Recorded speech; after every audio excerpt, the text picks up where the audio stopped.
नमस्कार दोस्तों, आप सब का एक नई वीडियो में हार्दिक स्वागत है। आज की वीडियो में हम यहाँ पर शेयर कर रहे हैं टॉप 50 साइंस के मोस्ट इम्पॉर्टेंट प्रश्न। जैसा कि आप लोग यहाँ पर देख रहे हैं, मैंने टॉप 50 लिखा है। इसमें से अलग से हमने यहाँ पर 4 प्रश्न और ऐड किए हैं जो कि आपके एग्ज़ाम्स के लिए वह भी बहुत ही ज़्यादा महत्वपूर्ण होंगे।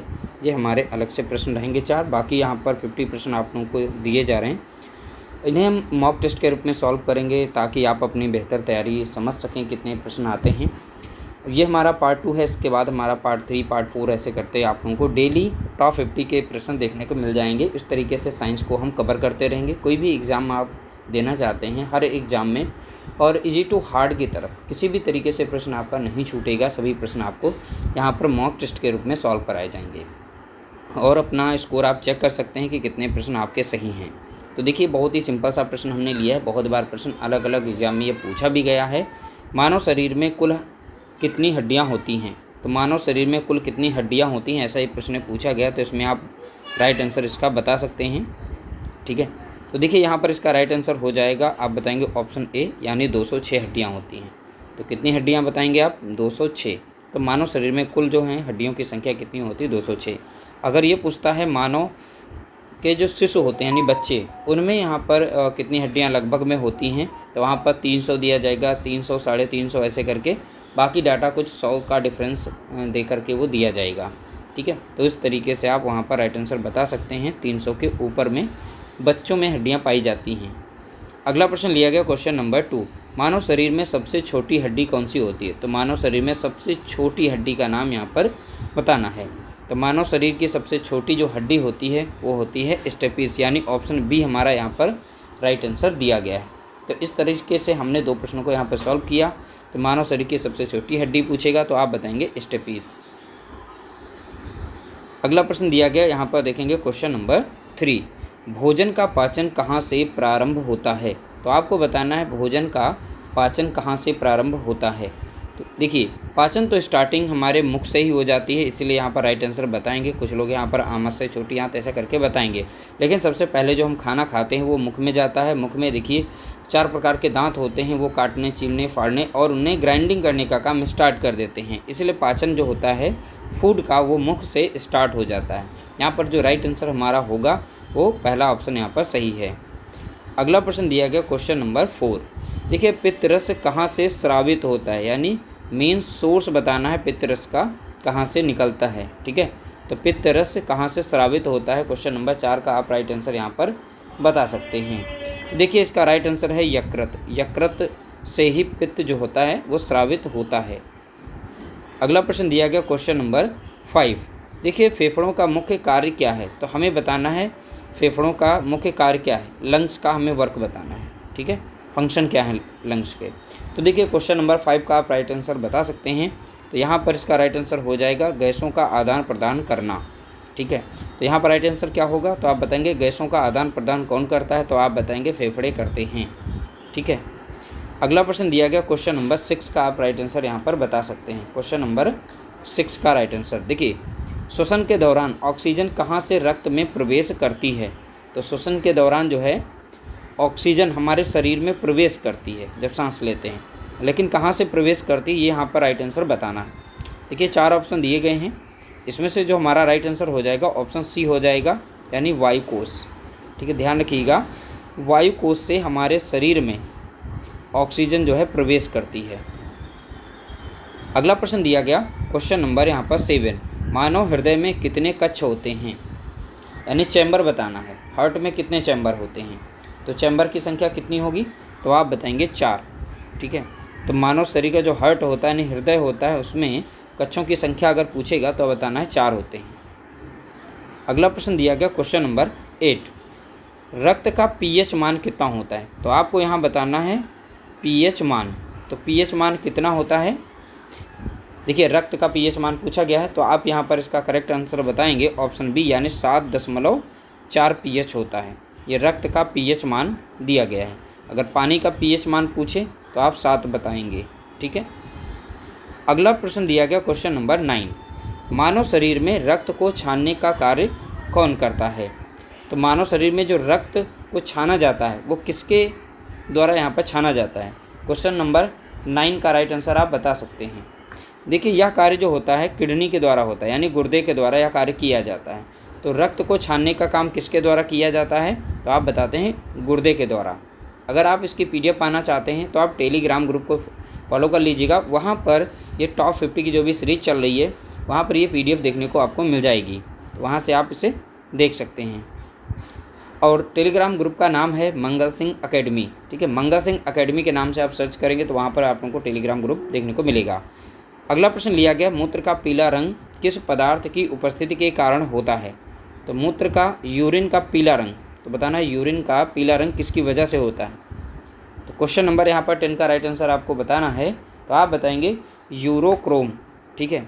इसका राइट आंसर क्या हो जाएगा? यूरोक्रोम, यानी ऑप्शन बी हमारा यहाँ पर राइट आंसर होगा। तो मूत्र का रंग जो पीला होता है वो किसकी वजह से होता है? तो आप बताएंगे यूरोक्रोम की वजह से। अगला प्रश्न दिया गया क्वेश्चन नंबर 11, मस्तिष्क का कौन सा भाग शरीर का संतुलन बनाए रखने में मदद करता है? बहुत ही अच्छा प्रश्न है। मस्तिष्क का कौन सा भाग शरीर का संतुलन बनाए रखने में मदद करता है? क्वेश्चन नंबर 11 का राइट आंसर बताएंगे, तो इसका राइट आंसर हो जाएगा सेरिबेलम, यानी ऑप्शन बी यहाँ पर राइट आंसर हो जाएगा। जो सेरिबेलम होता है मनुष्य का जो मस्तिष्क का भाग होता है, तो मस्तिष्क शरीर का संतुलन बनाए रखने में मदद करता है। ऐसा कौन सा मस्तिष्क का भाग है जो शरीर के संतुलन में हेल्प करता है? तो आप बताएंगे सेरिबेलम, ऑप्शन बी हमारा राइट आंसर। अगला प्रश्न दिया गया क्वेश्चन नंबर 12, तंत्रिका तंत्र की सबसे छोटी इकाई क्या है? यानी नर्वस सिस्टम की सबसे छोटी इकाई हमें बतानी है, smallest unit of nerve system. देखिए यहाँ पर क्वेश्चन नंबर 12 का राइट आंसर आप बताएंगे न्यूरॉन, ठीक है। इसका राइट आंसर क्या होगा? न्यूरॉन, ठीक है। अगला प्रश्न दिया गया क्वेश्चन नंबर 13, किस ग्रंथि को मास्टर ग्रंथि कहा जाता है? बहुत बार मोस्ट रिपीटेड प्रश्न ये पूछा गया है, देखिएगा, ठीक है। तो मास्टर ग्रंथि किसे कहा जाता है? तो आप बताएंगे पीयूष ग्रंथि को। इसे इंग्लिश में पिट्यूटरी ग्रंथि कहते हैं, ठीक है। ये मास्टर ग्रंथि के नाम से जानी जाती है। अगला प्रश्न दिया गया क्वेश्चन नंबर 14, इंसुलिन का स्राव किस ग्रंथि द्वारा होता है? तो आपको बताना है इंसुलिन का स्राव किस ग्रंथि के द्वारा होता है। क्वेश्चन नंबर 14 का राइट आंसर यहाँ पर हो जाएगा, तो आप बताएंगे इसका राइट आंसर अग्नाशय के द्वारा।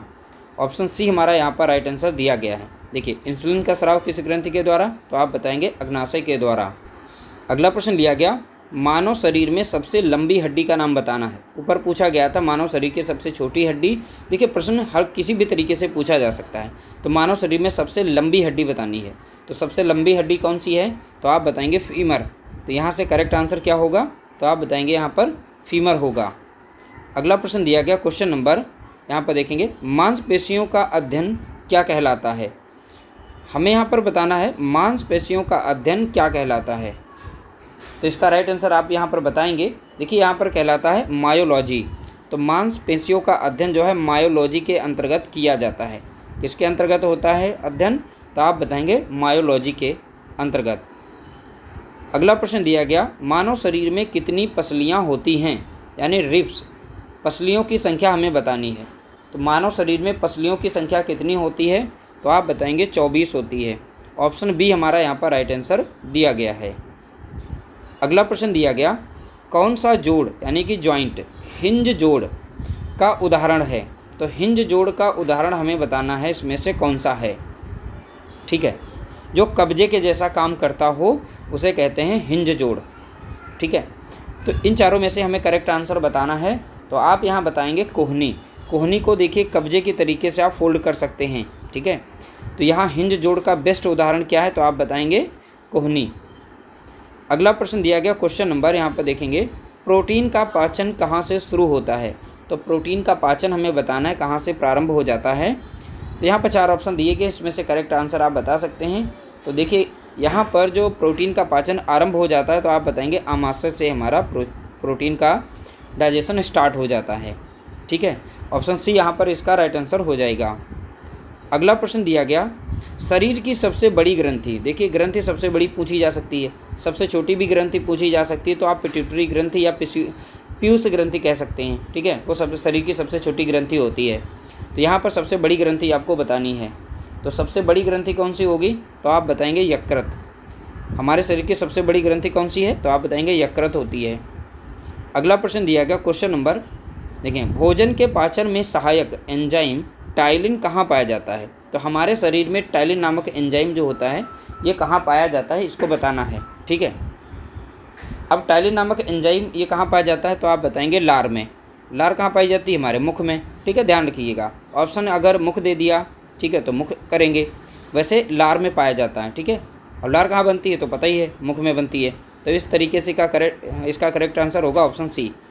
अगला प्रश्न दिया गया, कौन सा अंग इंसुलिन का उत्पादन करता है। ये तो ऊपर पूछा जा चुका है अभी, तो आप इसमें से बता सकते हैं कौन सा अंग, ठीक है, कौन सा अंग इंसुलिन का उत्पादन करता है। तो देखिए यहाँ पर इसका राइट आंसर हो जाएगा अग्नाशय। अग्नाशय के द्वारा इंसुलिन स्रावित होती है। अगला प्रश्न दिया गया क्वेश्चन नंबर, देखेंगे यहाँ पर, मनुष्य 1 मिनट में कितनी बार सांस लेता है। तो आपको बताना है मनुष्य 1 मिनट में कितनी बार सांस लेता है। तो आप इसको बताएंगे 12 से 16 बार। कितनी बार में, 12 से 16 बार। ठीक है, अगला प्रश्न दिया गया क्वेश्चन नंबर, देखेंगे यहाँ पर, रक्त में कार्बन डाइऑक्साइड का परिवहन किस रूप में होता है।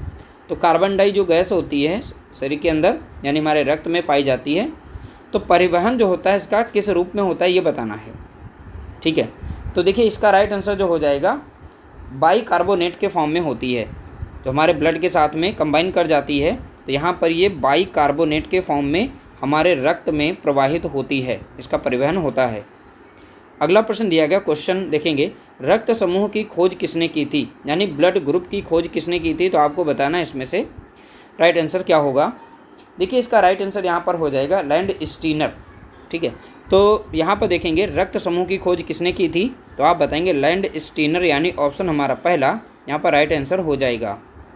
अगला प्रश्न दिया गया क्वेश्चन, देखेंगे यहाँ पर, सर्वग्राही यूनिवर्सल रेसिपिएंट रक्त समूह कौन सा होता है, यानी सर्वग्राही जो सभी से रक्त ले सकता हो, ऐसा कौन सा इसमें से ग्रुप है। तो देखिए यहाँ पर इसका राइट आंसर आपको बताना है, तो आप बताएंगे ए बी। इसका राइट आंसर क्या हो जाएगा, ए बी। तो ए बी ब्लड ग्रुप वाला सभी से यहाँ पर ब्लड ले सकता है। यहाँ पर एक और भी प्रश्न बना देते हैं, जो ब्लड ग्रुप ओ वाले होते हैं वो सभी को ब्लड दे सकते हैं। ठीक है, वो सभी से ले नहीं सकते हैं लेकिन सभी को वो दे सकते हैं। ठीक है, तो ये डोनर कहलाते हैं। अगला प्रश्न दिया गया, देखेंगे, हीमोग्लोबिन में कौन सा तत्व पाया जाता है। तो आपको बताना है हीमोग्लोबिन में कौन सा तत्व पाया जाता है। तो आप बताएंगे इन चारों में से, देखिए हीमोग्लोबिन में लोहा पाया जाता है, आयरन। ठीक है, अगला प्रश्न दिया गया, देखिए, हृदय में रक्त को शरीर के विभिन्न अंगों तक ले जाने वाली रक्त वाहिकाएँ क्या कहलाती हैं। तो हृदय से, देखिए हार्ट से पूरे शरीर में, पूरे शरीर के विभिन्न अंगों तक, ठीक है, ऐसी कौन सी इसमें रक्त वाहिकाएँ हैं जो हृदय से पूरे शरीर में रक्त को ले जाने का काम करती हैं। तो उस रक्त वाहिकाओं का नाम बताना है। ठीक है, तो इसका राइट आंसर आप बताएंगे, तो इसका राइट आंसर हो जाएगा धमनियाँ। ठीक है, आर्टरीज जिन्हें कहते हैं। देखिए क्वेश्चन यहाँ पर इसका राइट आंसर हो जाएगा, यानी आंसर इसका हो जाएगा ऑप्शन बी, आर्टरीज यानी कि धमनियाँ। अगला प्रश्न दिया गया, नेफ्रॉन किस तंत्र की कार्यात्मक इकाई है। तो नेफ्रॉन किस तंत्र की कार्यात्मक इकाई है, तो आप बताएंगे उत्सर्जन तंत्र की, उत्सर्जन तंत्र की कार्यात्मक इकाई है नेफ्रॉन। ठीक है, और नेफ्रॉन कहाँ पाई जाती है, तो आपको पता है किडनी, किडनी की सबसे छोटी इकाई कहलाती है। अगला प्रश्न दिया गया, पसीने में कौन सा पदार्थ पाया जाता है। तो आपको बताना है पसीने में कौन सा पदार्थ पाया जाता है। देखिए हमारे पसीने में पानी की मात्रा होती है, उसमें नमक होता है। ठीक है, साथ में यूरिया होती है और लैक्टिक एसिड भी उसमें पाया जाता है, यानी यहाँ पर राइट आंसर हो जाएगा उपरोक्त सभी। ठीक है, तो ये सारी चीज़ें यहाँ पर पाई जाती हैं, पानी भी, नमक भी, यूरिया भी और लैक्टिक एसिड भी। तो इसलिए पसीने में कौन सा पदार्थ, तो आप बताएंगे इसमें से उपरोक्त सभी। अगला प्रश्न दिया गया, मनुष्य का कौन सा भाग सोचने, समझने और याददाश्त के लिए जिम्मेदार है। क्वेश्चन बहुत ही अच्छा है, तो ध्यान रखिएगा, इन प्रश्नों को सभी को अटेंड करना है।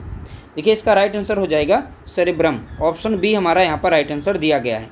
तो ये सेरिब्रम जो है ये सोचने में, समझने में और याददाश्त के लिए बहुत ही ज़्यादा उपयोगी यानी महत्वपूर्ण है। अगला प्रश्न दिया गया, परिधीय तंत्रिका तंत्र, ठीक है, पेरिफेरल नर्वस सिस्टम में क्या शामिल होता है। तो आपके बताना है इसमें परिधीय तंत्रिका तंत्र में क्या शामिल होता है। इन चारों में से इसमें से करेक्ट आंसर बताना है। देखिए इसमें ऑप्शन डी हमारा यहाँ पर करेक्ट आंसर होगा। मस्तिष्क और रीढ़ की हड्डी से निकलने वाली तंत्रिकाएं, ये सभी के सभी जो है परिधीय तंत्रिका तंत्र में शामिल होती हैं। अगला प्रश्न दिया गया, किस हार्मोन को लड़ो और उड़ो, फाइट और फ्लाइट हार्मोन कहा जाता है? तो अब हार्मोन का नाम बताना है। किस हार्मोन को लड़ो और उड़ो, फाइट एंड फ्लाइट हार्मोन के नाम से जाना जाता है? तो देखिए यहाँ पर आप बता सकते हैं, देखिए यहाँ पर राइट आंसर हो जाएगा एड्रेनालाइन। तो ये जो ऑप्शन बी यहाँ पर है, इसका राइट आंसर हो जाएगा लड़ो और उड़ो। ठीक है, लड़ो और उड़ो इंग्लिश में आएगा फाइट एंड फ्लाइट हार्मोन के नाम से एड्रेनालाइन। यहाँ पर ऑप्शन बी राइट आंसर होगा। अगला प्रश्न दिया गया, शरीर में कैल्शियम और फॉस्फेट स्तर को कौन सा हार्मोन नियंत्रित करता है? तो हमारे शरीर में कैल्शियम हो, फॉस्फेट हो के स्तर को एक हार्मोन है जो नियंत्रित करता है, उस हार्मोन का नाम बताना है। तो आप बताएंगे पैराथायराइड हार्मोन। ठीक है, तो ये पैराथायराइड हार्मोन जो है ये कैल्शियम और फॉस्फेट के स्तर को हमारे शरीर में नियंत्रित करता है। अगला प्रश्न लिया गया, कंधे की हड्डी को किस नाम से जाना जाता है? देखिए कंधे की जो हड्डी होती है उसका एक नाम है। ठीक है, वो नाम बताना आपको। देखिए इन चारों में से आप इसका राइट आंसर बताएंगे ऑप्शन बी स्कैपुला। तो कंधे की जो हड्डी होती है उसे स्कैपुला के नाम से जाना जाता है। अगला प्रश्न दिया गया, शरीर का सबसे मजबूत मांसपेशीय ऊतक कौन सा है? तो आपको बताना है शरीर का सबसे मजबूत मांसपेशी ऊतक कौन सा है। तो देखिए यहाँ पर जबड़े की जो मांसपेशियाँ होती हैं वो सबसे ज़्यादा यहाँ पर कठोर बताई गई हैं। ठीक है, सबसे मजबूत, ऑप्शन सी हमारा यहाँ पर राइट आंसर होगा। अगला प्रश्न दिया गया, घुटने की हड्डी का वैज्ञानिक नाम क्या है? तो आपको बताना है घुटने की हड्डी का वैज्ञानिक नाम क्या है। देखिए 4 ऑप्शन दिए गए हैं, इसमें से जो राइट आंसर हमारा होगा वो होगा पटेला। ठीक है, तो घुटने की हड्डी जो होती है इसका वैज्ञानिक नाम क्या है? तो आप बताएंगे पटेला। अगला प्रश्न दिया गया, कौन सा खनिज हड्डियों और दांतों के लिए आवश्यक है?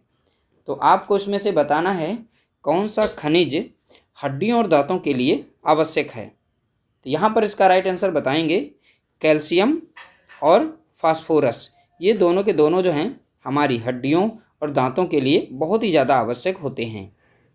अगला प्रश्न दिया गया, भोजन में मौजूद वसा को पचाने में कौन सा एंजाइम मदद करता है? देखिए भोजन में मौजूद वसा यानी कि फैट को पचाने में कौन सा एंजाइम इसमें से मदद करता है? ठीक है, तो आप बताएंगे लाइपेस। लाइपेस एंजाइम जो है ये वसा यानी फैट को डिसॉल्व करा देता है। अगला प्रश्न दिया गया, मानव शरीर में अधिकांश पाचन कहाँ होता है? तो आपको बताना है मानव शरीर में अधिकांश पाचन कहाँ होता है। तो आप बताएंगे इसका राइट आंसर छोटी आंत, यानी कि ऑप्शन सी हमारा यहाँ पर राइट आंसर दिया गया है। अगला प्रश्न दिया गया, कौन सा अंग भोजन को पचाने और शरीर से विषैले पदार्थों को हटाने में मदद करता है? तो इसमें से ऐसा अंग एक है जो भोजन में मौजूद विषैले पदार्थ होते हैं उनको शरीर से निकालने का काम करता है। तो इसमें से राइट आंसर बताना है। देखिए विषैले पदार्थ को हटाने का मेन काम होता है वो यकृत का होता है। तो आप बताएंगे ऑप्शन सी यहाँ पर राइट आंसर होगा, यानी कि यकृत ये विषैले पदार्थों को हटाने का काम करती है। अगला प्रश्न दिया गया, श्वसन क्रिया में कार्बन डाइऑक्साइड किस गैस की तुलना में अधिक तेजी से परिवहन होता है? देखिए श्वसन क्रिया में कार्बन डाइऑक्साइड किस गैस की तुलना में अधिक तेजी से परिवहन होता है? तो देखिए ऑक्सीजन की तुलना में बहुत तेज़ी से इसका परिवहन होता है। किसका? तो आप बताएंगे कार्बन डाइऑक्साइड गैस का बहुत तेज़ी से परिवहन होता है। किसकी तुलना में बोला गया है? तो तुलना आपको करनी है ऑक्सीजन से। अगला प्रश्न दिया गया, किस अंग को स्वतंत्रता की आज़ाद बॉक्स भी कहा जाता है? ठीक है, वॉइस बॉक्स, तो यानी वॉइस बॉक्स के नाम से किसको जाना जाता है? ठीक है, तो यहाँ पर इसका राइट आंसर आप बताएंगे। तो सीधा सीधा इसका आंसर हो जाएगा स्वर यंत्र, यानी ऑप्शन डी हमारा यहाँ पर करेक्ट आंसर होगा। देखिए वॉइस से ही यहाँ पर मैच कर रहा था ऑप्शन। अगला प्रश्न दिया गया, रक्त में लाल रक्त कोशिकाओं यानी कि आरबीसी का जीवन काल कितना होता है? ये भी प्रश्न बहुत बार रिपीटेड लिया गया है, यानी बहुत बार पूछा गया है अलग अलग एग्जाम में। यानी आरबीसीज का जीवन काल कितना होता है, जीवन यापन काल, तो आप बताएंगे 120। तो इसका जीवन काल कितना होता है आरबीसीज का, तो आप बताएंगे 120 दिन। ठीक है, देखिए अगला प्रश्न लिया गया, रक्त का तरल भाग क्या कहलाता है। तो आपको बताना है रक्त का तरल भाग क्या कहलाता है। देखिए इसका राइट आंसर जो होगा, रक्त का तरल भाग वो प्लाज्मा कहलाता है। क्या कहलाएगा, तो आप बताएंगे प्लाज्मा। अगला प्रश्न दिया गया, कौन सा रक्त समूह सार्वभौमिक दाता यानी यूनिवर्सल डोनर है। तो अभी हमने ऊपर बताया था जो यूनिवर्सल डोनर है वो है ओ। तो ब्लड ग्रुप ओ वाले आप याद रख सकते हैं, जिस तरीके से सूर्य जो है सभी को प्रकाश देता है, इस तरीके से हमने सूर्य बनाया, सभी को प्रकाश दे रहा है। देखिए सूर्य कैसा होता है, तो आप बताएंगे गोल होता है। बिल्कुल देखिए ओ की तरीके से होता है। तो सूर्य क्या करता है, सभी को प्रकाश देता है। इसी तरीके से आप याद कर सकते हैं, जो ब्लड ग्रुप ओ वाले होते हैं वो सभी को दे सकते हैं, वो सभी से ले नहीं सकते हैं।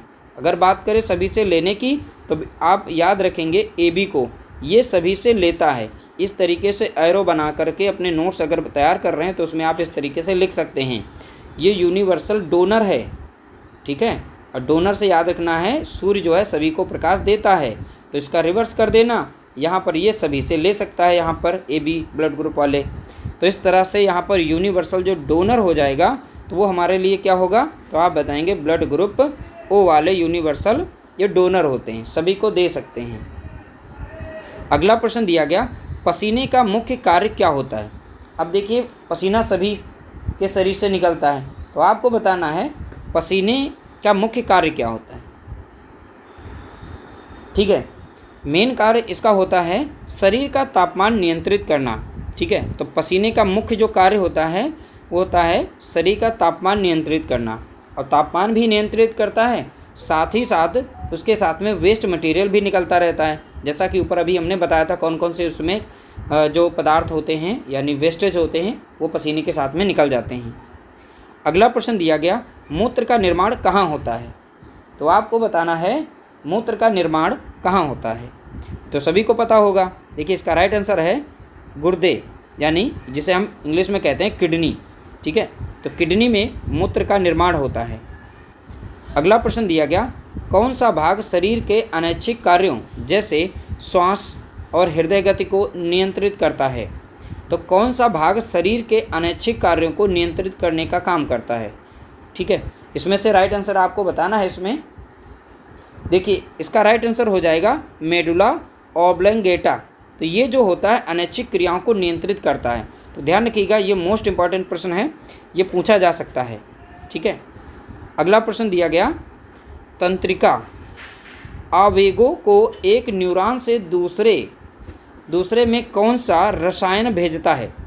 देखिए नर्वस सिस्टम होती है, उनके बीच में गैप होता है। ठीक है, अगर नर्व यहाँ पर बनी हुई है इस तरीके से और दूसरी नर्व यहाँ पर इस तरीके से बनी होती है, जब यहाँ से सिग्नल भेजती है, जो गैप यहाँ पर दिया गया है, ठीक है, तो ये किसके थ्रू दिया जाता है, वही बोला गया तंत्रिका आवेशों को एक न्यूरॉन से दूसरे न्यूरॉन में कौन सा रसायन भेजता है। तो यहाँ पर रसायन कोई ना कोई पाया जाता होगा, तो यहाँ पर ये इलेक्ट्रिकल सिग्नल भेजने का काम वो करता है, तो उसका नाम बताना है आपको। देखिए इसका राइट आंसर हो जाएगा न्यूरो ट्रांसमीटर। क्या कहलाएगा, देखिए उसको न्यूरो से न्यूरॉन से ही याद रखना है, यहाँ पर मिल जाएगा। न्यूरो ट्रांसमीटर जो होता है वो सिग्नल को यहाँ पर एक न्यूरॉन से दूसरे न्यूरॉन में भेजता है। अगला प्रश्न दिया गया, कौन सी ग्रंथि थायरोक्सिन हार्मोन का स्राव करती है। अब देखिए यहाँ पर कौन सी ग्रंथि है जो थायरोक्सिन हार्मोन का यहाँ पर स्राव करती है। तो आप बताएंगे, देखिए थाई से यहाँ से याद कर सकते हैं। ठीक है, थायरोक्सिन, तो याद रखना है थायराइड ग्रंथि।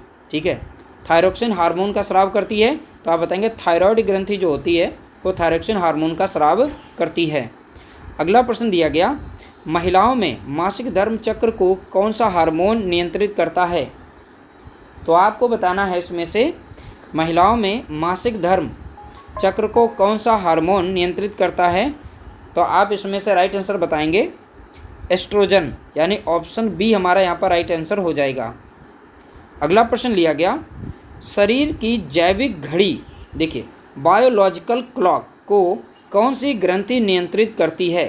तो शरीर की जो जैविक घड़ी होती है, जिसे इंग्लिश में कहते हैं बायोलॉजिकल क्लॉक, तो इसको कौन सी ग्रंथि नियंत्रित करती है, ये बताना है। देखिए इसका राइट आंसर हो जाएगा पीनियल ग्रंथि।